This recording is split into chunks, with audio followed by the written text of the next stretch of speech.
Hello.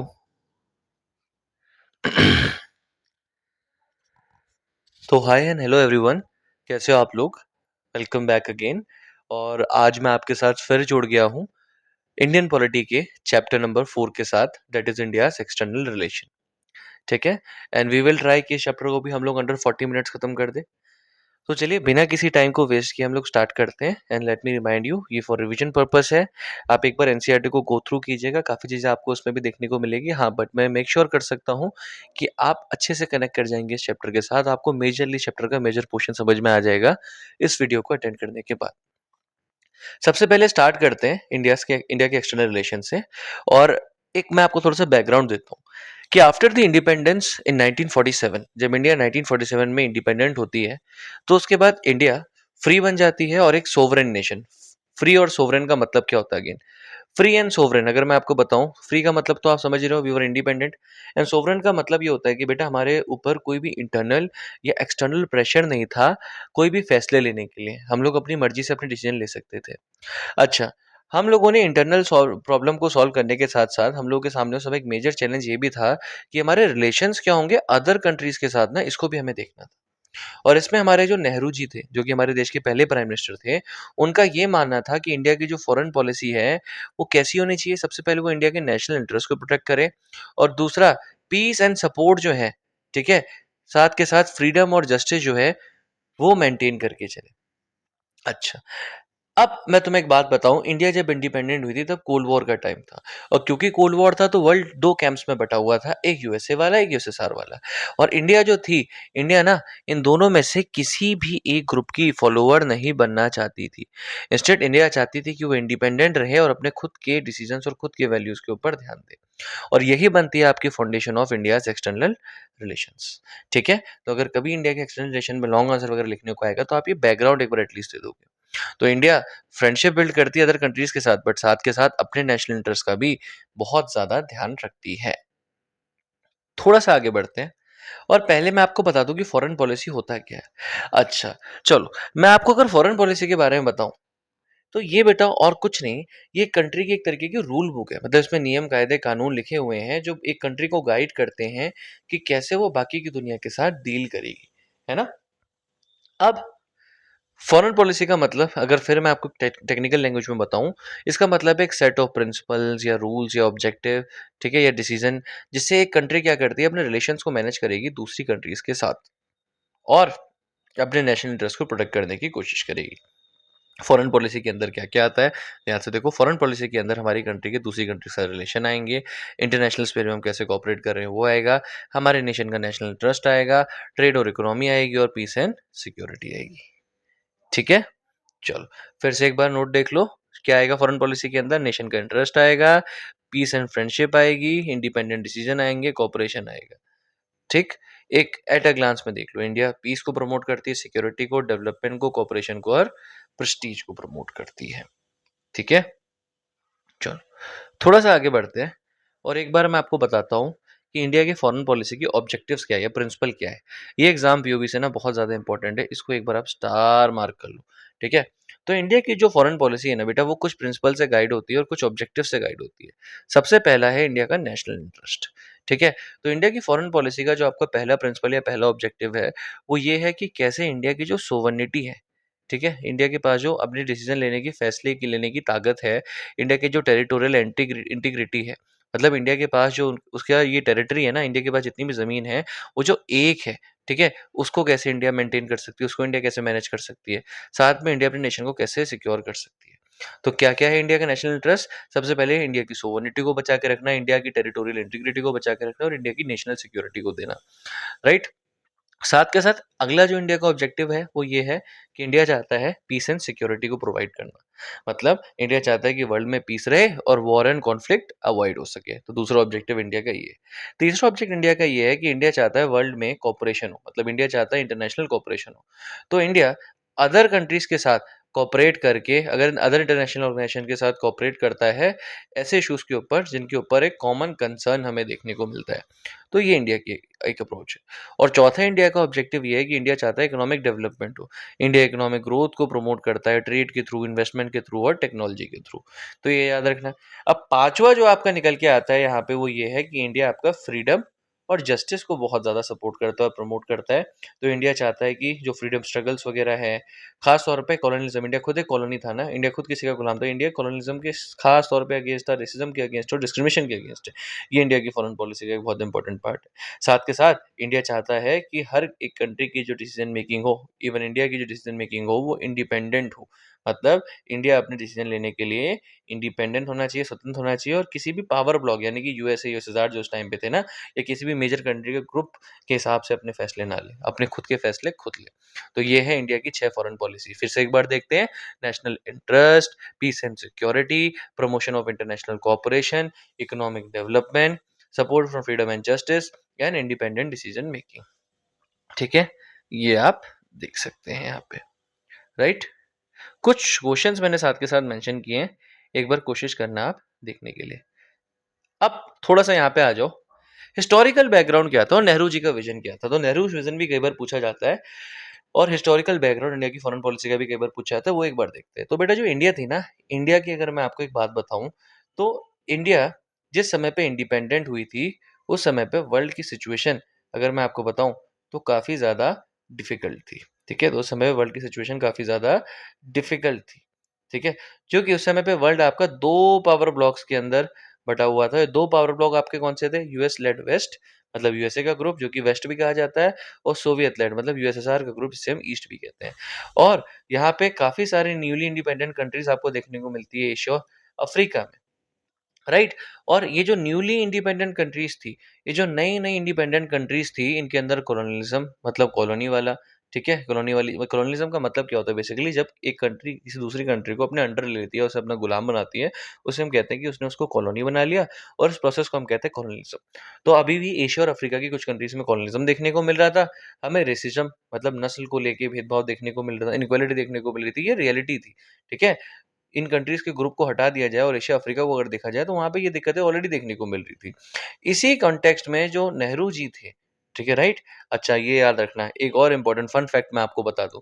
India के पहले foreign minister और इंडिया के पहले प्राइम मिनिस्टर दोनों सेम है, पंडित जवाहरलाल नेहरू। चूंकि नेहरू जी जानते थे कि ये जो पोजीशन है ना इंटरनेशनल रिलेशन, ये जो ये मुद्दा है इंटरनेशनल रिलेशन, ये इतना ज़्यादा इंपॉर्टेंट है कि इसे वो किसी दूसरे के हाथ में छोड़ ही नहीं सकते, इसलिए उन्होंने अपने खुद के फॉरेन मिनिस्टर बनने का फैसला लिया। तो नेहरू जी कहते हैं कि हमें पॉलिटिकली नहीं बल्कि अपने माइंड्स में भी फ्री होने की ज़रूरत है, और हमें किसी पावर से डोमिनेट होने की ज़रूरत नहीं है। मतलब हमें कोई भी ग्रुप ज्वाइन करने की ज़रूरत नहीं है, राइट। तो नेहरू जी का विजन क्या था इंडिया के लिए? सबसे पहले नेहरू विजन आ जाता है कई बार। नेहरू जी का पहला विजन था नॉन अलाइनमेंट। मतलब इंडिया ना यूएसए को ज्वाइन करेगा, ना ही इंडिया ज्वाइन करेगा यूएसएसआर को। इंडिया किसी पावर ब्लॉक को ज्वाइन नहीं करेगा। एंटी कॉलोनियलिज्म मतलब नेहरू जी कहते थे कि जो कि कॉलोनियलिज्म है, जो ये एक देश दूसरे देश को कॉलोनी बना रहा है, नेहरू जी इसके सख्त खिलाफ थे। और नेहरू जी इन कंट्रीज के अंदर फ्रीडम स्ट्रगल्स को, मतलब जो भी फ्रीडम के लिए मूवमेंट वगैरह चल रहे हैं उनको सपोर्ट करेंगे। फिर आती है एशियन सॉलिडारिटी। नेहरू जी कहते थे कि हमें एशिया में यूनिटी और कोऑपरेशन को बहुत ज्यादा प्रमोट करने की जरूरत है। तो इंडिया को लेके एक और विजन नेहरू जी का ये था। अगला था पीसफुल कोएग्जिस्टेंस। इसका बहुत इंपॉर्टेंट ध्यान देना, ये इंडिया की बहुत जगह पे आपको फॉरेन पॉलिसी में देखने को मिलता है। तो नेहरू जी कहते हैं, नेहरू जी का विजन ये था कि इंडिया पीसफुली रहे बाकी सारी कंट्रीज के साथ, मतलब पीसफुल कोएग्जिस्टेंस मतलब पीसफुली कोएग्जिस्ट करे और एक दूसरे की सोवरेनिटी को ये रिस्पेक्ट करे। फिर हमें अगला देखने को मिलता है डिसआर्मामेंट। डिसआर्मामेंट का मतलब ये होता है कि वेपन्स को करे इंडिया रिड्यूस, और वेपन्स को क्या करते हैं इंडिया रिड्यूस करे और प्रमोट करे वर्ल्ड स्केल में डिसआर्मामेंट की, मतलब सब लोग अपने हथियार छोड़ दे, त्याग दे। इस चीज को प्रमोट करने की बात चलती है, राइट। अब रिमेंबर, तो नेहरू जी जानते थे कि peaceful, just and cooperative world पहली चीज। और वो ये कहते थे कि इंडिया वो decide on the basis of reason and national interest. वो चाहते थे कि इंडिया अपना खुद का विवेक लगाए, इंडिया अपने खुद के देश के इंटरेस्ट के बारे में सोचे, ना ही किसी पावर ब्लॉक को ज्वाइन करे। तो यही जो आपका विजन था, यही जो नेहरू जी का आइडिया था, यही बन जाता है इंडिया की फॉरेन पॉलिसी का बेसिस। एट अ ग्लांस देख लो तो इंडिया की फॉरेन पॉलिसी का विजन क्या होता है? पीस, सिक्योरिटी, डेवलपमेंट, कोऑपरेशन और इंडिपेंडेंस। ठीक है, चलो। तो नेहरू जी इतना सब सोच रहे थे, तो नेहरू जी लेके आते एक और नई चीज़ जिसे हम कहते हैं नैप, नॉन अलाइनमेंट मूवमेंट, ठीक है? मैंने आपको बता दिया है कि कोल्ड वॉर के दौरान ऑलरेडी वर्ल्ड जो आपका था, वो आपका 2 कैंप्स में, 2 पावर ब्लॉक में बँट गया था। पहला यूएसए का लेड वेस्टर्न ब्लॉक और Soviet led eastern bloc. But India इन दोनों में से किसी भी साइड को जॉइन करना नहीं चाहता था। इसलिए इंडिया अपनी खुद की एक इंडिपेंडेंट पॉलिसी लेके आता है, जिसे हम कहते हैं नॉन अलाइनमेंट, ठीक है? इंडिया खुद की पॉलिसी लेके आता है, जिसे हम कहते हैं नॉन अलाइनमेंट। और इसका मतलब न्यूट्रल रहना या इनएक्टिव रहना नहीं था। इसका मतलब नॉन अलाइनमेंट से आप ये मत सोचो कि हम लोग बिल्कुल न्यूट्रल है, कहीं कुछ भी हो रहा है, दोनों साइड में कुछ गलत भी हो रहा है तो हम शांत रहेंगे क्योंकि वी आर क्या? We are member of NAM. नहीं, पर इसका मतलब ये था कि हम इंडिपेंडेंट हैं, कि हम बिना ये यूएसए वाला जो वेस्टर्न ब्लॉक है और ये ईस्टर्न वाला जो ब्लॉक है यूएसएसआर वाला, बिना इसके प्रेशर के हम इंडिपेंडेंटली अपनी बात रख सकते हैं। तो एक बार अगर डेफिनेशन आ जाए व्हाट इज़ नॉन अलाइनमेंट, तो ध्यान से रखना, it is a policy of staying away from military alliance. मतलब ये तुम्हारी वो पॉलिसी है जहाँ पे हम इन दोनों में से किसी की भी मिलिट्री अलायंस का पार्ट नहीं बनना चाह रहे हैं और मेंटेन कर रहे हैं friendly relation with all the country. जैसे यहाँ वाली कंट्रीज जो थी उनकी इनसे नहीं बनती थी और इन वालों की इनसे नहीं बनती थी। बट इंडिया जो थी, इंडिया कहती है कि हम लोग अवे हैं फ्रॉम एनी पावर ब्लॉक्स, ठीक है? कि हम अवे हैं फ्रॉम एनी पावर ब्लॉक्स और हमारे रिलेशंस फ्रेंडली रहेंगे हर एक कंट्री के साथ। फाउंडर ऑफ नैम कौन थे? बेटा बहुत इंपॉर्टेंट बन जाता है अगेन। जवाहरलाल नेहरू जो इंडिया से थे वो फाउंडर थे, पहली चीज़, ठीक है? तो 5 फाउंडर्स थे आपके। गमाल अब्देल नासिर, इनका नाम याद रखना, ये इजिप्ट से फाउंडर थे। जोसेफ बिरोज टीटू, ये आपके फाउंडर थे यूगोस्लाविया से। सुकर्णो आपके फाउंडर थे इंडोनेशिया से। और आपके जो लास्ट फाउंडर थे वो थे क्वामे नक्रूमा, ये थे घाना के, ठीक है? और ये आपकी नैम बनती है 1967 में, 1961 में, सो सॉरी, 1961 में। और कहाँ बनती है? बेलग्रेड, जो कि यूगोस्लाविया में है, यहाँ पे। एम क्या था नैम का? अगेन मैंने पूरा नैम का आपको 5 नंबर का क्वेश्चन ये रटा दिया है। इतना ही अगर आप लिख लोगे कि what was NAM, non alignment क्या था, फाउंडर कौन थे, एम क्या था, ठीक है? पूरा फिनिश्ड आंसर है ये। ऑलमोस्ट पूरा-पूरा नंबर आपको मिलेगा, राइट? फ्लो चार्ट वगैरह अगर लिख दोगे तो सोने पे सुहागा। एम क्या था नैम का? सबसे पहला जो एम था नैम का, वो वर्ल्ड में पीस को और डिसआर्मामेंट, मतलब हथियार छोड़ दे, सब लोग हथियार त्याग दें, इस चीज़ को प्रमोट करना। फिर कॉलोनियलिज़्म के ये लोग सख्त अगेंस्ट थे, इंपीरियलिज़्म मतलब जहाँ राजा वगैरह था उसके अगेंस्ट थे, और कहीं अगर रेसिज़्म चल रहा था उसके बहुत ज़्यादा अगेंस्ट थे। फ्रीडम स्ट्रगल को ये लोग सपोर्ट करना चाहते हैं और उन नेशंस को सपोर्ट करते हैं जिनको ऑप्रेस कर दिया गया है, जिनको दबा दिया गया है। साथ के साथ बेटा ये लोग इकोनॉमिक डेवलपमेंट को बहुत ज़्यादा प्रमोट और सपोर्ट करते थे और कॉर्पोरेशन को बहुत ज़्यादा प्रमोट और सपोर्ट करते थे। और इनकी कोशिश थी कि एक नया न्यू वर्ल्ड इकोनॉमिक ऑर्डर बना दें, तो ये इनकी एक कोशिश थी, ठीक है? चलो, अब जब नैम हो गया है, तो अब देखो नैम के अलावा भी तो इंडिया के बाकी देशों के साथ रिलेशंस होंगे। एक बार इंडिया के जो बाकी के मेजर कंट्रीज़ हैं, उनके साथ रिलेशंस को देख लेते हैं, ठीक है? और ये बहुत ज़्यादा इंपॉर्टेंट इसलिए हो जाता है क्योंकि इसमें से कई कंट्रीज़ के साथ तो इंडिया के सोलो रिलेशंस में भी लॉन्ग आंसर आ जाता है और ज़्यादातर मैंने देखा है कि इंडिया के मेजर कंट्रीज़ के साथ रिलेशन आपका एक जनरलाइज़ आंसर पूछ लेता है। तो अगर मैं आपको बताऊँ, जैसे मैं बताता है कि हम लोग वो पीसफुल कोएग्जिस्टेंस की पॉलिसी को फॉलो करते हैं, तो इंडिया जो है ना बेटा, वो फ्रेंडली और कोऑपरेटिव रिलेशन बना के रखता है काफ़ी सारी कंट्रीज़ और ग्रुप्स के साथ, जिसमें सबसे पहले हम देखते हैं इंडिया और यूएसए का रिलेशन कैसा है। तो इंडिया और यूएसए का रिलेशन ना बेटा ओवर द ईयर्स बहुत ज़्यादा इंप्रूव हो गए हैं और हम लोग आज की डेट में आपका डिफेंस हो गया, चाहे ट्रेड हो गया, चाहे टेक्नोलॉजी हो गया, चाहे एजुकेशन या स्पेस हो गया, इन मामलों में हम लोग बहुत ज़्यादा कोऑपरेट करते हैं। इंडिया और यूएसए दोनों डेमोक्रेटिक है और दोनों डेमोक्रेटिक वैल्यूज़ को सपोर्ट करते हैं और दोनों की स्ट्रेटेजिक पार्टनरशिप है। स्ट्रेटजी के तहत ये लोग पार्टनरशिप बना के रखते हैं, ठीक है? अगला जो मैं आपको बताऊँगा बेटा वो है इंडिया और चाइना का रिलेशन, ठीक है, राइट? अब देखो ध्यान से बेटा, जब चाइना इंडिपेंडेंट हुआ था नया-नया, चाइना ने अपने आप को कंट्री डिक्लेयर किया था, तो उस टाइम पे अब देखो सबसे पहले तो चाइना इंडिया से 2 साल बाद इंडिपेंडेंट हुआ है, बट आज के डेट में इंडिया से ज़्यादा डेवलप्ड है। तो this is irony, we should compare ourselves from China and these kind of developed countries या these kind of developing countries who are much ahead than us. तो इनसे कंपेयर करने का ज़्यादा फ़ायदा है, ठीक है, राइट? तो चाइना उस समय पे जब इंडिपेंडेंट हुआ था, ठीक है, तो इंडिया हमारा पहला कंट्री बनता है, one of the first country, ठीक है? तो ये जो था, अब ये थोड़ा देखो उल्टा लिखा हुआ है यहाँ पे। यहाँ पे India was one of the first country जिसने रिकॉग्नाइज़ किया था चाइना को, इसको मैं करेक्ट कर दूँगा एक बार, ठीक है? बट जो बाउंड्री डिस्प्यूट और डिफरेंसेस थे, उनने इन दोनों के रिलेशन को बहुत ज़्यादा इफ़ेक्ट किया है। ठीक है? तो भले ही पहले स्टार्टिंग दोस्ताना हुई थी, राइट? बट अगर मैं आपको बताऊँ तो बाउंड्री डिस्प्यूट, अक्साई चिन का जो इलाका है, डोकलाम का जो इलाका है, ये बाउंड्री डिस्प्यूट की वजह से इंडिया और चाइना के रिलेशन बहुत ज़्यादा इफ़ेक्ट हुए हैं। इंडिया चाहता तो है पीसफुल रिलेशन रखना, ताकि म्यूचुअल रिस्पेक्ट और कोऑपरेशन हो, बट जो डिस्प्यूट्स हैं उस वजह से हो नहीं पा रहा है, राइट? आगे मैं और डिटेल में आपको एक बार इन कंट्रीज़ के साथ बताऊँगा, राइट? ठीक है? तो अगर मैं आपको बताऊँ, फिर हम आते हैं एक बार इंडिया और रशिया के रिलेशंस में। अब इंडिया रशिया को देखो तो रशिया इंडिया का सबसे ओल्डेस्ट फ्रेंड है, सबसे ट्रस्टेड फ्रेंड है।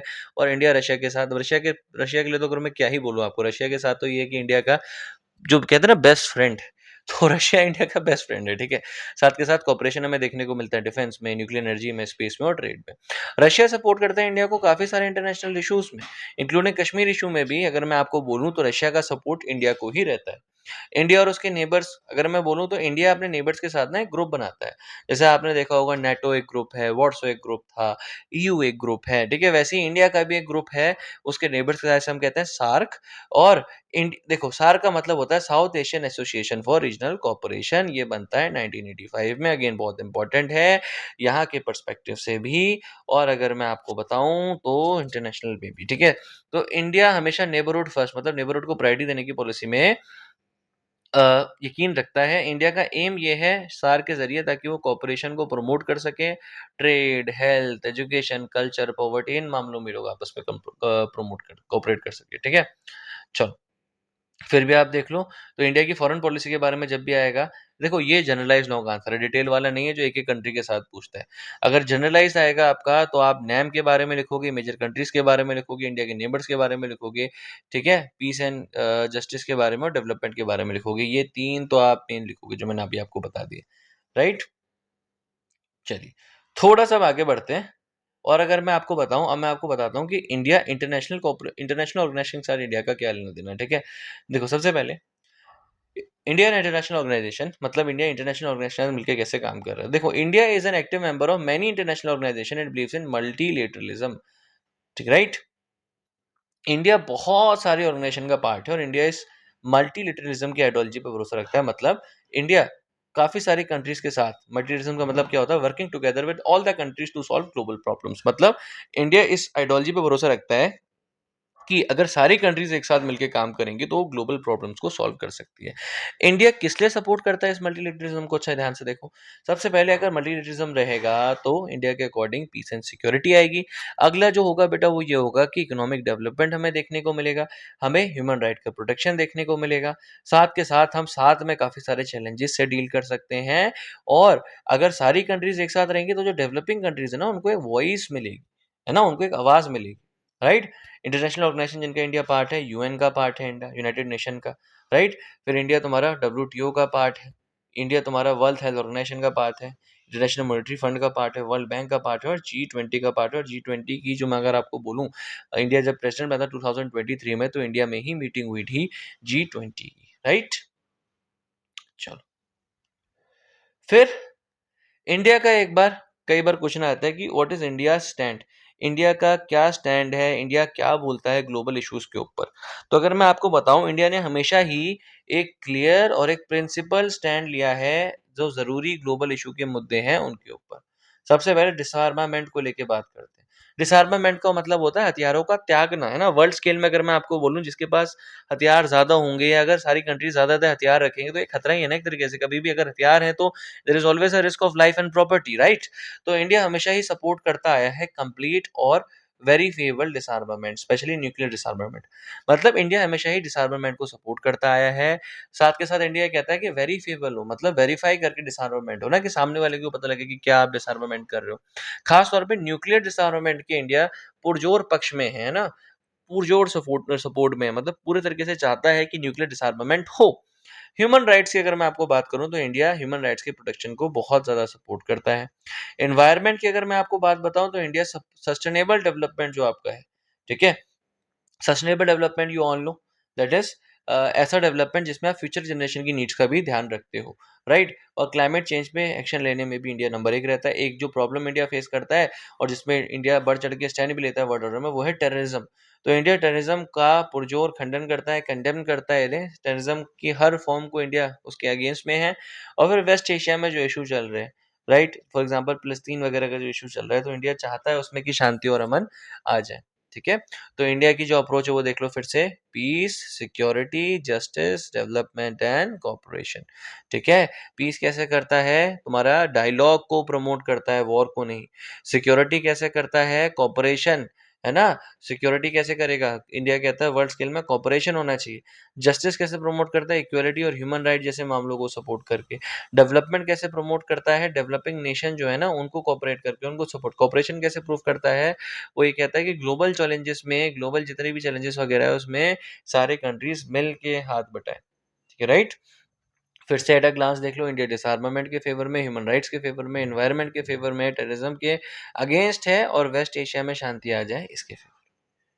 ठीक है, चलो थोड़ा सा ऐसे अब आगे बढ़ते हैं, और थोड़ा सा आगे बढ़ के अगर मैं आपको बताऊं, अब मैं आपको इंडिया के जो नेबरिंग कंट्रीज है, राइट, मैंने आपको इंडिया के स्टैंड, आइडियोलॉजी वगैरह सब तो बता दिए थे। ये क्वेश्चन आपका स्पेसिफिकली इंडिया के नेबरिंग कंट्रीज को लेके आता है कि इंडिया के उसके नेबरिंग कंट्रीज के साथ क्या रिलेशन है। देखो, सबसे पहले अगर मैं आपको बताऊं तो इंडिया इस चीज के ऊपर बिलीव करता है, इंडिया इस चीज के ऊपर भरोसा रखता है कि जो पीस एंड कॉपरेशन है, जो पीस एंड कॉपरेशन है नेबरिंग कंट्रीज के साथ, ये बहुत ज़्यादा एसेंशियल है, बहुत ज़्यादा ज़रूरी है उसकी खुद की प्रोग्रेस और सिक्योरिटी के लिए। आप की पॉइंट देखो, तो इंडिया सबसे पहले नेबरहुड फर्स्ट की पॉलिसी को अपना के जाता है, राइट। और अगर मैं आपको बताऊं तो गुड रिलेशन जो नेबर्स के साथ है, इंडिया ये मानता है, देखो इंडिया सबसे पहले याद रखना नेबरहुड फर्स्ट, ठीक है, नेबरहुड फर्स्ट की पॉलिसी को मानता है।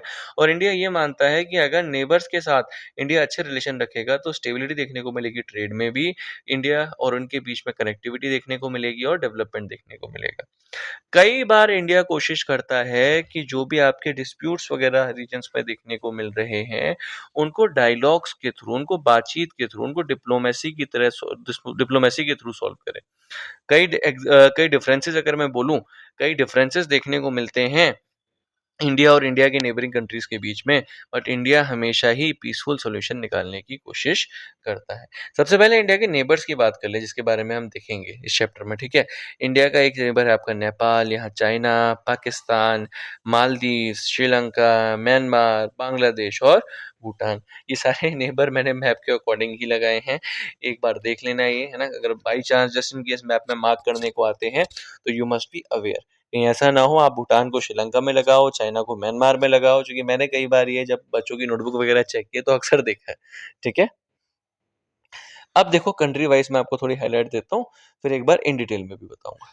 सबसे पहले आप इंडिया का ना पाकिस्तान के साथ रिलेशन देखो, तो इंडिया का अगर मैं आपको देखो बताऊं तो पाकिस्तान के साथ रिलेशन सबसे ज्यादा वर्स्ट रहा है बेटा हमेशा से। कश्मीर हो गया, टेररिज्म हो गया, ये मुद्दे में देखने को मिलते हैं, क्रॉस बॉर्डर भी बहुत सारी एक्टिविटीज कई बार हमें देखने को मिलती है। इंडिया ने हालांकि बहुत बार कोशिश की है, शांति समझौता वगैरह ऐसे ट्राई किया है इंडिया ने कि पीसफुल रिलेशन हो, बट अगर मैं आपको बताऊं, इंडिया और पाकिस्तान का टेरर फ्री अगर बोलो एटमॉस्फेयर नहीं हो पा रहा है। और यहाँ पे अगर आपको मेंशन करना है आंसर में, बहुत ज़्यादा अट्रैक्टिव लगेगा अगर आप ऑपरेशन सिंदूर वगैरह, पहलगाम अटैक वगैरह के बारे में मेंशन करके आओगे, तो एग्जामिनर को लगेगा कि हाँ आपको ठीक है करंट की नॉलेज है, राइट। फिर इंडिया के बेटा अगर मैं आपको बांग्लादेश के साथ रिलेशन बताऊं, तो इंडिया के बांग्लादेश के साथ ना बेटा रिलेशन बहुत ज्यादा फ्रेंडली और कोऑपरेटिव रहे हैं पास्ट में। और अगर मैं बोलूं इंडिया बांग्लादेश को हेल्प करता है बहुत ज्यादा उस टाइम पे, अगर मैं आपको बात बताऊं इंडिपेंडेंस के टाइम पे भी, आपने इंटरनेशनल पॉलिटिक्स में, वर्ल्ड पॉलिटिक्स में पढ़ा भी होगा ना, कंटेम्प्रेरी साउथ एशिया में ये चीज, इंडिया तो पूरा पूरा सीधा हेल्प करता है बांग्लादेश को क्रिएट करने में। ऑपरेशन में ट्रेड, कनेक्टिविटी और वाटर शेयरिंग वगैरह में देखने को मिलता है। वो तो रिसेंट के टाइम में थोड़ा टर्मोइल देखने को मिल रहा है बांग्लादेश में, जिस वजह से थोड़ी बहुत अनस्टेबिलिटी है। नेपाल की अगर मैं आपको बात करूं, नेपाल के साथ इंडिया का जो बॉर्डर है वो ओपन है बेटा, और नेपाल और इंडिया की डीप ज्यादा, बहुत ज्यादा गहरे कल्चरल टाइज और इकोनॉमिक टाइज देखने को मिलते हैं। और वहीं अगर मैं आपको बात बताऊं तो नेपाल के साथ इंडिया कॉपरेट करता है हाइड्रो पावर के बाद में, हाइड्रो पावर के मुद्दों पे भी, ट्रेड में, इंफ्रास्ट्रक्चर में, यहाँ यहाँ कॉपरेट करता है। फिर अगर मैं भूटान बताऊं तो भूटान के साथ भी बहुत ज्यादा हमारी क्लोज और स्पेशल फ्रेंडशिप है। और भूटान के साथ भी हमारी जो फ्रेंडशिप है वो ट्रस्ट और अंडरस्टैंडिंग के ऊपर चलती है बेटा। और इंडिया हेल्प करता है भूटान में भी डेवलपमेंट के लिए, एजुकेशन के लिए, हेल्थ के लिए और इंफ्रास्ट्रक्चर के लिए। ठीक है, अब इंडिया को देखो बेटा नेबर्स के साथ क्या चैलेंजेस देखने को मिलते हैं। सबसे पहले अगर मैं आपको बात बताऊं तो इंडिया के नेबर्स के साथ जो इंडिया को चैलेंजेस देखने को मिलते हैं, अच्छा ये नेबर के साथ ना जनरलाइज्ड है, अभी मैं आपको डिटेल में बताऊंगा एक एक कंट्री के साथ। तो इंडिया को जो नेबरहुड के साथ चैलेंजेस देखने को मिलते हैं, सबसे पहले टेररिज्म, क्रॉस बॉर्डर टेररिज्म और इन्फिल्ट्रेशन। अगर आप देखा होगा टेररिज्म बहुत देखने को मिलता है, और वहां के लोग यहाँ आ जाते हैं इन्फिल्ट्रेट करके, कई बार छुप छुपा के टेररिस्ट, तो ये देखने को मिलता है। फिर हमें इलीगल माइग्रेशन देखने को मिलता है, मतलब बहुत सारा अमाउंट में जो वहाँ के लोग हैं ना बेटा, कई बार माइग्रेट करके, आपने सुना होगा, आपने देखा होगा, ये बांग्लादेश वगैरह से बहुत लोग इलीगली माइग्रेट करके आ जाते हैं इंडिया में, है ना, बंगाल वाली साइड में। फिर हमें टेरिटोरियल डिस्प्यूट्स वगैरह देखने को मिलते हैं। टेरिटरी को लेके कई बार कंट्रीज़ के साथ डिस्प्यूट देखने को मिलता है। ढोकलाम, अक्साई चिनवाला, कश्मीर वाला जो रीजन हो गया वहाँ पे बाउंड्री को लेके डिस्प्यूट देखने को मिलते हैं। और कई बार अगर मैं आपको बात बताऊँ, कई बार हमें एक्स्ट्रा रीजनल पावर मतलब जो बाहर के रीजन्स होते हैं ना, उनका इन्फ्लुएंस देखने को मिलता है इंडिया में या इंडिया के नेबर्स में, जिसकी वजह से क्या होता है आपका, कई बार डिस्प्यूट हमें देखने को मिलते हैं। रिमेंबर, अगर मैं आपको एक बात बताऊँ तो एक जो स्टेबल या फ्रेंडली नेबरहुड होता है ना, वो बहुत ज़्यादा इंपॉर्टेंट है अगर इंडिया को सिक्योरिटी, इकोनॉमिक ग्रोथ और ओवरऑल डेवलपमेंट करना है। ये नीचे एडवाइस में दे देना। वे फॉरवर्ड जब लिखोगे, जब कंक्लूजन लिखोगे आंसर का, तो उसमें मेंशन कर देना। ठीक है? एक बार ये मैचिंग घर पे खुद से ट्राई करना, राइट? चलो, अब अगला देखो बेटा, recent development in India's external relation. हाल फिलहाल में इंडिया के एक्सटर्नल रिलेशन में हमें क्या डेवलपमेंट देखने को मिलता है? सबसे पहले अगर मैं आपको बात बताऊं तो जो आज की डेट में आपका वर्ल्ड है वो बहुत ज़्यादा फास्टली चेंज हो रहा है और बहुत ज़्यादा नए चैलेंजेस जैसे कि टेररिज्म देखने को मिलता है, क्लाइमेट चेंज देखने को मिलता है, साइबर थ्रेट, इकोनॉमिक कंपटीशन देखने को मिलता है और पेंडेमिक देखने को मिलता है। ठीक है? अब पहले जैसी प्रॉब्लम नहीं रह गई है कि कोलोनिज्म के बाद हम नए-नए इंडिपेंडेंट हुए हैं, कोल्ड वॉर का टाइम चल रहा है और 2 मजबूत कैंप है, हमें दोनों में से कोई जॉइन नहीं करना है। अब ये सब नहीं, अब नए-नए आपके ऑब्स्टिकल देखने को मिल रहे हैं। टेररिज्म हो गया, क्लाइमेट चेंज हो गया, साइबर थ्रेट हो गया, आजकल तो ये दिक्कतें हैं ना।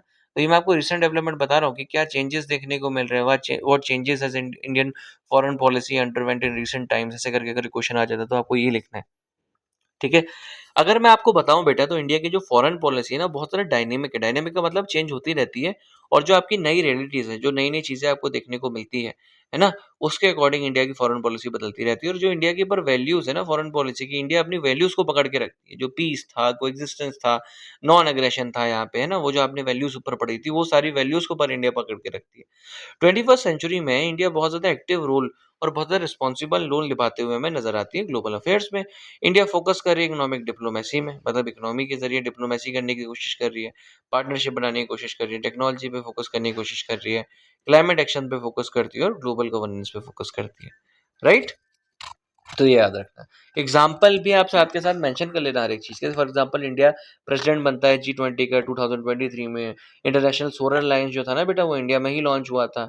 इंडिया के रिलेशंस क्वाड कंट्री, मतलब ये चाइना को काउंटर करने के लिए 4 कंट्रियों ने ग्रुप बनाया है, इंडिया, यूएसए, जापान और ऑस्ट्रेलिया। और इंडिया वैक्सीन देता है कोविड-19 के दौरान पे, आप ये देख लो। ठीक है? तो इंडिया के जो एक्सटर्नल रिलेशन है वो आपको peaceful coexistence, cooperation, active role in global issues, adaptability ऐसे देखने को मिलते हैं। राइट? चलो, थोड़ा आगे बढ़ते हैं। इंडिया की foreign policy continuity and change, कैसे कंटिन्यू रही, कैसे चेंज हुई, वो एक बार ध्यान से देखो।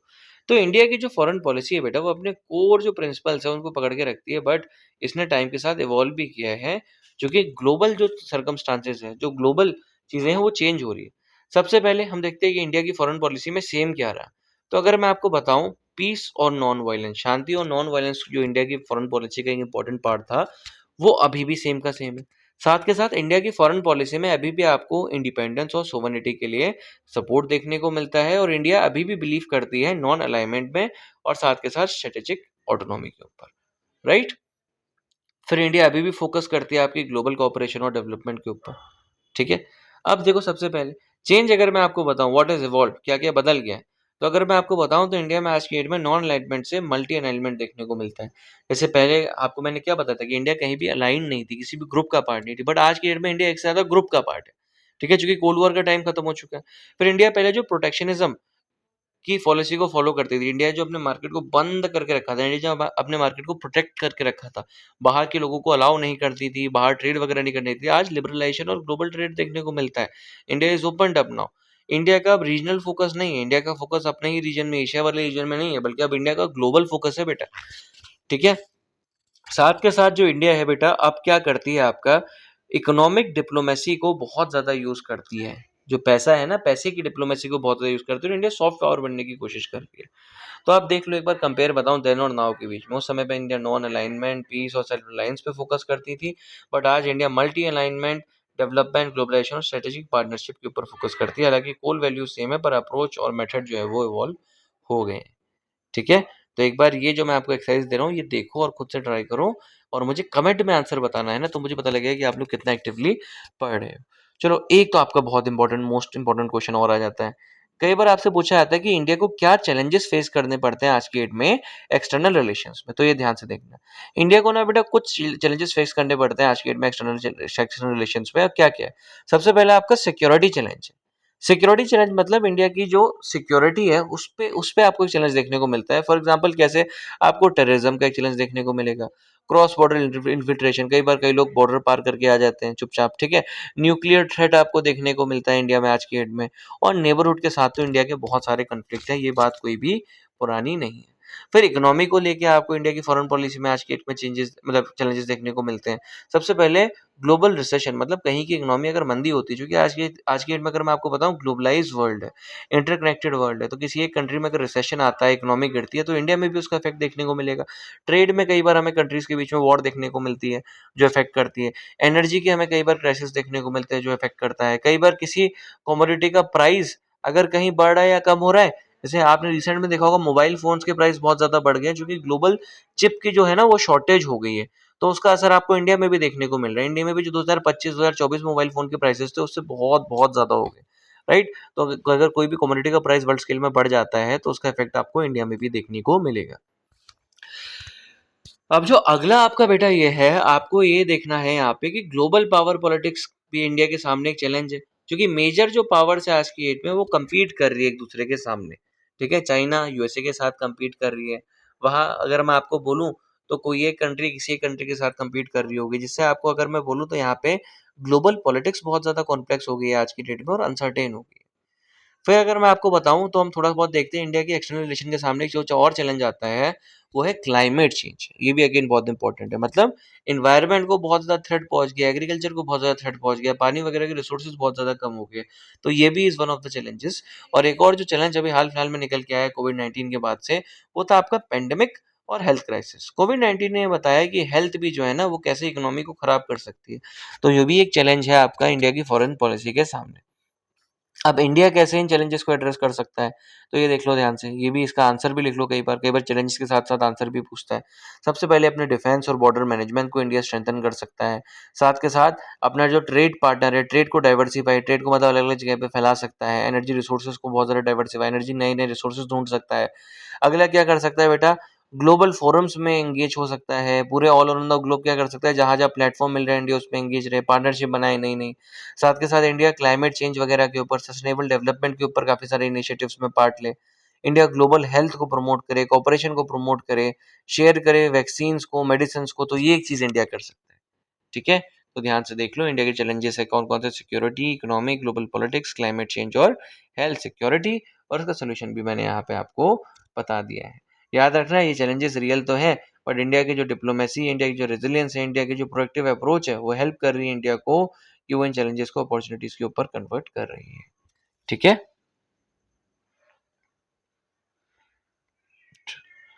अगेन फिर आपसे कई बार पूछते हैं कि इंडिया के एक्सटर्नल रिलेशन की सिग्निफिकेंस क्या है? Why is it important? तो अगर मैं आपको बताऊँ, सबसे पहले जो इंडिया के स्ट्रॉन्ग और फ्रेंडली रिलेशन हैं, वो इंडिया को हेल्प करते हैं बहुत वेज़ में। सबसे पहले इंडिया को प्रोटेक्ट करते हैं, हमारे नेशनल इंटरेस्ट को, हमारी सिक्योरिटी को पहला काम।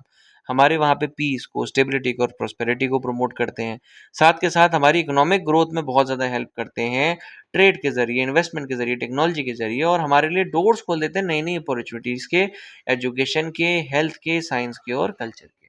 और ये अगर मैं आपको बताऊँ, तो इंडिया की इमेज को भी, इंडिया की फॉरेन पॉलिसी और इंडिया की रिस्पेक्ट जो है ना, उसको बढ़ाने का काम करती है वर्ल्ड स्केल में। सपोर्ट करती है इंडिया को क्राइसिस के टाइम पे, और कभी अगर नेचुरल डिज़ास्टर हो जाए उस टाइम पे। ठीक है? चलो देख लेना यहाँ पे, national security, economic growth, global peace, international support, technology and knowledge और better knowledge, better global image. तो इसका एक बार ध्यान देना। अब वे फॉरवर्ड देखते हैं, ठीक है? अब वे फॉरवर्ड एक बार देखते हैं, फिर मैं इंडिया के रिलेशंस आपको एक बार फिर से रिवाइज करा दूंगा बाकी कंट्रीज के साथ। तो अगर मैं आपको बताऊं बेटा यहाँ पे वे फॉरवर्ड में इंडिया के सामने जो चैलेंजेस अभी इस समय निकल के आ रहे हैं, अगर मैं आपको बताऊं बेटा यहाँ पे, तो इंडिया के जो फ्यूचर चैलेंजेस है वो इंडिया को नई अपॉर्चुनिटीज भी प्रोवाइड कराएंगे। अगर इंडिया कंटिन्यू करे, अगर इंडिया कमिटेड रहे अपना जो प्रिंसिपल है पीस, जस्टिस और मल्टीलेटरलिज्म के ऊपर, पहली चीज। दूसरा, अगर इंडिया पार्टनरशिप को स्ट्रेंथन करे, ठीक है, इंडिया अगर मेजर पावर और डेवलपिंग कंट्रीज के साथ अपनी पार्टनरशिप को और मजबूत करे, तब अगर इंडिया फोकस करे अपनी इकोनॉमिक डिप्लोमेसी के अंदर, अगर इंडिया फोकस करे ट्रेड एग्रीमेंट्स के अंदर, अगर इंडिया फोकस करे इन्वेस्टमेंट के अंदर, ठीक है, राइट, फिर लीडरशिप के ऊपर अगर फोकस करे इंडिया, इंडिया अगर सॉफ्ट पावर बनने के ऊपर फोकस करे, कल्चर, योगा, इन चीज़ों को अगर फैलाने की कोशिश करे, साथ ही साथ इंडिया अगर नई टेक्नोलॉजी को अडॉप्ट करे और ग्लोबलाइजेशन को प्रमोट करे, तो इंडिया क्या कर सकती है फ्यूचर में, डेवलपमेंट को और ज़्यादा बढ़ा सकती है। तो ये उतना इंपॉर्टेंट नहीं एग्जाम पॉइंट ऑफ व्यू से, हालांकि बट कंक्लूजन अगर आपको एक लिखना होगा तो आप ये देख सकते हो, ठीक है। अब इंडिया के एक बार ना हम लोग रिलेशंस देख लेते हैं नेबर्स के साथ डेप्थ में। सबसे पहले पाकिस्तान के साथ आ जाओ। पाकिस्तान के साथ हमारा बहुत बड़ा और सेंसिटिव बॉर्डर है, पहली चीज़, ठीक है। इंडिया के कॉन्फ्लिक्ट देख लो पाकिस्तान के साथ। सबसे पहले इंडिया पाकिस्तान के साथ अगर मैं आपको बताऊं तो बेटा 1, 2, 3, 4 वॉर लड़ता है। पहला वॉर इंडिपेंडेंस के तुरंत बाद 47 से लेके 48 पीओके को लेके। अगला वॉर 65 में, ठीक है। अगला वॉर 71 में। अगला वॉर 1991 में जो कि कारगिल वॉर। कोर इशू क्या है? कोर इशू जो इंडिया और पाकिस्तान के वॉर का होता है वो होता है क्रॉस बॉर्डर टेररिज्म, मतलब ये बॉर्डर के अराउंड जो टेररिज्म करने की साजिश होती है पाकिस्तान की, और पाकिस्तान ऑक्यूपाइड कश्मीर, जो पाकिस्तान ने कश्मीर के ऊपर 1947 के ऊपर कब्जा किया, ये एक मेन इशू होता है इंडिया पाकिस्तान इशू को कॉन्फ्लिक्ट का, ठीक है, ये याद रखना। कॉपरेट कहाँ कहाँ करते हैं? वाघा बॉर्डर के जरिए ट्रेड होता था पर आज की डेट में बंद है, और साथ के साथ पीपल टू पीपल कॉन्टैक्ट हमें देखने को मिलता है, लोग एक दूसरे के साथ कॉन्टैक्ट करते हैं। हाँ करते हैं, सरहदों ने लोगों को बांट दिया है, वो हरकतें थोड़ा सा पाकिस्तान की एंड से गड़बड़ देखने को मिल रही है, बट अगर मैं आपको बताऊं उन चीज़ों को, अगर मैं थोड़ा-सा साइड हटा दूँ, तो अगर मैं बताऊँ तो जो लोग हैं ना, उनका कल्चर आपको कहीं न कहीं देखने को सेम मिलेगा। जो पंजाब साइड के लोग आपको देखने को मिलेंगे, जो पाकिस्तान के पंजाब के साइड के लोग देखने को मिलेंगे, कल्चर सेम है बेटा, क्योंकि जड़ें सेम है, ठीक है? बट ये थोड़ा पॉलिटिक्स और ये थोड़ा जो पाकिस्तान की जो हल्की-सी नीयत खराब हुई, उसकी वजह से थोड़ा-सा गड़बड़ हो गया मामला। चैलेंजेस क्या देखने को मिलते हैं यहाँ पे? टेररिज्म का आपको चैलेंज देखने को मिलता है, इन्फिल्ट्रेशन का आपको चैलेंज देखने को मिलता है पाकिस्तान के साथ। कई बार सीज़ फायर अगर कहीं लगी हुई है तो उसको वॉयलेट कर देते हैं ये लोग, और ट्रस्ट और डायलॉग इंडिया और पाकिस्तान के बीच में देखने को नहीं मिलता है। फिर चाइना के साथ एक बार देख लो, चाइना के साथ हमारा बॉर्डर 3488 किलोमीटर का है। इंडिया के साथ जो रिलेशन चाइना के खराब हुए वो अक्साई चेन को लेके खराब हुए, और 1962 में जो एक टाइम था आपका उसमें वॉर भी हो गई थी। कॉपरेशन हमें ट्रेड और इन्वेस्टमेंट में देखने को मिलता है, साथ के साथ ब्रिक्स, एससीओ जैसी जो ऑर्गेनाइजेशन है उसमें इंडिया और चाइना दोनों एक साथ मेंबर भी है, ठीक है। अब मैं आपको बताऊं एक बार इंडिया को क्या चैलेंजेस देखने को मिले, तो बॉर्डर का एक इशू हो गया था इंडिया में डोकलाम को लेके 2017 में, और एक बार गलवान को लेके 2020 में, ठीक है। साथ के साथ आपको बहुत ज़्यादा कंपटीशन देखने को मिल गया इंडिया और चाइना के बीच में, और ट्रेड को लेके भी इम्बैलेंस देखने को मिलता है, जहाँ पे चाइना यहाँ इंडिया में ज़्यादा सामान बेचता है और इंडिया थोड़ा सा कम बेच पाता है, तो इम्बैलेंस देखने को मिलता है। अब बांग्लादेश के साथ देखो, तो अगर मैं आपको बताऊं बांग्लादेश के साथ लिखा हुआ है फिलहाल एनसीईआरटी के हिसाब से फ्रेंडली और कोऑपरेटिव रिलेशन है, और बांग्लादेश को लिबरेट, बांग्लादेश को फ्री कराने में इंडिया बहुत इंपॉर्टेंट रोल प्ले करता है 1971 में, और इंडिया का सबसे लॉन्गेस्ट जो बॉर्डर है वो बांग्लादेश के साथ ही है। तो ये याद रखना, अगर क्वेश्चन आता है इंडिया का लॉन्गेस्ट बॉर्डर किसके साथ शेयर होता है? बांग्लादेश के साथ। अब कॉपरेशन की अगर मैं आपको बात बताऊं, तो कॉपरेशन आपको देखने को मिलता है ट्रेड में, कनेक्टिविटी में, रिवर वाटर शेयरिंग में, सिक्योरिटी में और कॉपरेशन में, और टेररिज्म के अगेंस्ट भी ये लोग काफ़ी ज़्यादा कॉपरेट करते हैं।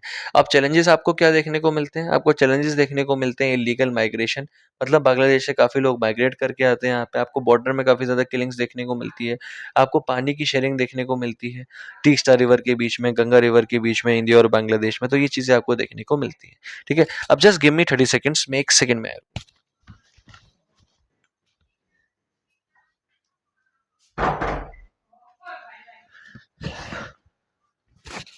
चलो, अगला इंडिया नेपाल के साथ आते हैं, ठीक है। तो सबसे खास हमारा पड़ोसी, सबसे घनिष्ठ मित्र, तो अगर आपको बताऊं इंडिया नेपाल का बॉर्डर भी ओपन है ना, आप बिना किसी वीज़ा पासपोर्ट के ट्रैवल कर सकते हैं अगर आप इंडियन सिटीजन हैं। तो रिलीजियस टाइज भी हमारे बहुत ज़्यादा है, ठीक है, हिंदू कंट्री है नेपाल एक। इंडिया और नेपाल का अगर मैं बोलूँ सबसे लार्जेस्ट आपको ट्रेड देखने को मिलता है, राइट। कॉपरेशन इंडिया नेपाल का हाइड्रो पावर को लेके, ट्रेड को लेके, एजुकेशन को लेके, टूरिज्म को लेके, इकोनॉमिक इंफ्रास्ट्रक्चर को लेके बहुत ज़्यादा देखने को मिलता है। चैलेंजेस क्या-क्या आते हैं? नेपाल में ना पॉलिटिक्स को लेके अनस्टेबिलिटी हमें देखने को मिलती है। नेपाल में पॉलिटिक्स उतनी ज़्यादा स्टेबल नहीं है, बहुत ज़्यादा चेंजेस वगैरह, रेवोल्यूशंस वगैरह अक्सर देखने को मिलते हैं, और नेपाल के ऊपर आज की डेट में अगर मैं आपको बोलूँ तो चाइना का इन्फ्लुएंस भी बढ़ता जा रहा है हल्के-हल्के। भूटान के साथ अगर मैं आपको बताऊँ, भूटान के साथ भी हमारा बहुत ज़्यादा क्लोज़ रिलेशनशिप है, ठीक है। आधे कंट्रीज़ के साथ में अगर आपको बताऊँ तो आपका मामला सॉर्टेड ही है। जिसके साथ अच्छा है तो एक लाइन यही हो जाएगी आपके आंसर में कि बहुत ज़्यादा अच्छा और क्लोज़ रिलेशनशिप है। इसके साथ बेकार है तो बोल दो कि बहुत ज़्यादा क्या है, डाउटफुल और मिक्स्ड रिलेशन है, राइट? तो एक लाइन तो आपकी है ही है। बहुत ज़्यादा स्पेशल रिलेशनशिप है, और इंडिया का और भूटान का जो रिलेशनशिप है ना बेटा, वो भी आपका ट्रस्ट के ऊपर, फ्रेंडशिप के ऊपर और कोऑपरेशन के ऊपर देखने को मिलता है। भूटान यहाँ पे आपका फॉलो करता है इंडिया की गाइडलाइंस, मतलब इंडिया जो कहता है उस हिसाब से करता है भूटान फॉरेन अफेयर्स के मामले में। और इंडिया भूटान वहीं आपका hydro power project, education, health और इंफ्रास्ट्रक्चर के मामले में कोऑपरेट करते हैं। अगर मैं आपको बताऊं तो लेस पर भूटान की जो इकोनॉमिक डिपेंडेंस है वो इंडिया के ऊपर है, और भूटान चाहता है कि वो बैलेंस ग्रोथ करे, राइट। फिर एक बार म्यांमार के साथ पढ़ते हैं, तो म्यांमार के साथ इंडिया का बॉर्डर यही कुछ 1643 किलोमीटर का है। रिलेशन इंप्रूव हो गए रिसेंट टाइम्स में, और अगर मैं आपको बोलूं तो म्यांमार के साथ कनेक्टिविटी इंडिया का एक मेजर फोकस है आज की डेट में। इंडिया की एक्ट ईस्ट, मतलब जो ईस्ट की कंट्रीज के साथ रिलेशन बनाने की कोशिश है, उसका पार्ट है नेपाल, म्यांमार, अगर मैं आपको बताऊं, राइट। तो कालादान प्रोजेक्ट रोड वगैरह आपको देखने को मिलेगी जहाँ कनेक्टिविटी को बढ़ाने की बात चल रही है। चैलेंजेस तो आपको देखने को मिलते हैं, म्यांमार के अंदर भी बेटा बहुत ज़्यादा पॉलिटिकल इंस्टेबिलिटी है। और अगर मैं आपको बताऊं तो रेफ्यूजी का बहुत ज़्यादा इशू है, तो रेफ्यूजी वगैरह है ना जो, वो वाला बहुत इशू आपको बॉर्डर की सिक्योरिटी पे देखने को मिलता है। अगला गेम, श्रीलंका के साथ एक बार अगर आपको मैं रिलेशन दिखाऊं, ठीक है, तो श्रीलंका के साथ अगर आप रिलेशन देखोगे तो इंडिया का हिस्टोरिकल और कल्चरल स्ट्रॉन्ग रिलेशन देखने को मिलता है। पीपल टू पीपल टाइज भी अच्छे श्रीलंका के साथ। और सिविल वॉर जो श्रीलंका में हुई थी, जो आपने क्लास 10th में पढ़ा होगा ना, श्रीलंकन तमिल और सनाला के बीच में, वो जब खत्म हो गई, एक बार सिविल वॉर जब खत्म हुआ उसके बाद रिलेशन फिर अच्छा हो गया। इंडिया श्रीलंका कॉपरेट करते हैं बेटा आपका ट्रेड के मामले में, टूरिज्म के मामले में, फिशरीज के मामले में, डिफेंस में भी कॉपरेट करते हैं काफ़ी ज़्यादा, और इकोनॉमिक रिकवरी को बहुत ज़्यादा कॉपरेट करते हैं। चैलेंजेस जो हमें देखने को मिलता है श्रीलंका के साथ, वो ये देखने को मिलता है तमिल वाला जो इशू था आपका, जो तमिल लोग ऑटोनॉमी की डिमांड कर रहे हैं। और ख़ास तौर पे अगर मैं आपको बताऊँ तो चाइना का इन्फ्लुएंस जो आज की डेट में आपको श्रीलंका को देखने को मिल रहा है, ये इंडिया के लिए बहुत ज़्यादा चिंता की बात है। चलो आ जाओ अगला देखते हैं, मालदीव्स। ठीक है, मालदीव्स के साथ भी क्लोज एंड फ्रेंडली रिलेशन है, अनटिल अनलेस उनके जो प्रेसिडेंट थे उन्होंने एक विवादित बयान दे दिया था इंडिया के बारे में। अगर मैं आपको बताऊं इन चीज़ों को साइड हटा के, एनसीईआरटी के हिसाब से अगर हम देखें, तो इंडिया जो है वो मालदीव के डेवलपमेंट में बहुत की रोल प्ले करती है और पार्टनर है, और साथ के साथ मालदीव को सिक्योरिटी भी प्रोवाइड कराती है। कॉपरेशन आपको देखने को मिलता है इंडिया और मालदीव का इंफ्रास्ट्रक्चर के मामले में, हेल्थ के मामले में, एजुकेशन और टूरिज्म के मामले में। और साथ के साथ सिक्योरिटी कॉपरेशन भी आपको इंडियन ओशन में देखने को मिलता है। चैलेंजेस क्या फेस करते हैं बेटा, तो कई सारे पॉलिटिकल चेंजेस, एक्सटर्नल इन्फ्लुएंस आपको देखने को मिलते हैं मालदीव के केस में। अब मैं अगला आपको बताऊं, अफगानिस्तान के साथ एक बार बात करते हैं। तो अफगानिस्तान के साथ आज की डेट में हमारे कोई डिप्लोमेटिक रिलेशन तो नहीं है, बट इंडिया पीस और स्टेबिलिटी और डेवलपमेंट सपोर्ट करती है हमेशा अफगानिस्तान में। और इंडिया ने वहाँ के इंफ्रास्ट्रक्चर में, हेल्थ में, एजुकेशन में बहुत बहुत ज़्यादा कंट्रीब्यूट किया है। ठीक है, तो इंडिया ने वहाँ पे रोड, डैम, पार्लियामेंट की बिल्डिंग, ह्यूमैनिटेरियन असिस्टेंस वगैरह ये सब प्रोवाइड किया है अफगानिस्तान में। और अगर मैं बताऊं तो तालिबान का जो रूल है, साथ में सिक्योरिटी के जो आपके चैलेंजेस वगैरह देखने को मिलते हैं, और खास तौर पे टेररिज्म का जो वहाँ पे थ्रेट है, ये जो है ना, ये मेजर चैलेंजेस है इंडिया के अफगानिस्तान के साथ, राइट। चलो, थोड़ा सा अब ये चैप्टर हम लोग कर चुके हैं फिनिश, एंड आई होप आपको समझ में आया होगा। एक बार आप इस पीडीएफ को गो थ्रू करना, अगर आपको पीडीएफ चाहिए तो एक बार आप मुझे कमेंट कर दो PDF, and I will be sharing it with you. ठीक है, go and revise it, and I assure you कि ये आपका majority of the portion cover कर देगा, और शायद ही इससे बाहर आपका कुछ बने। ठीक है, चलो तब तक के लिए bye bye and take care.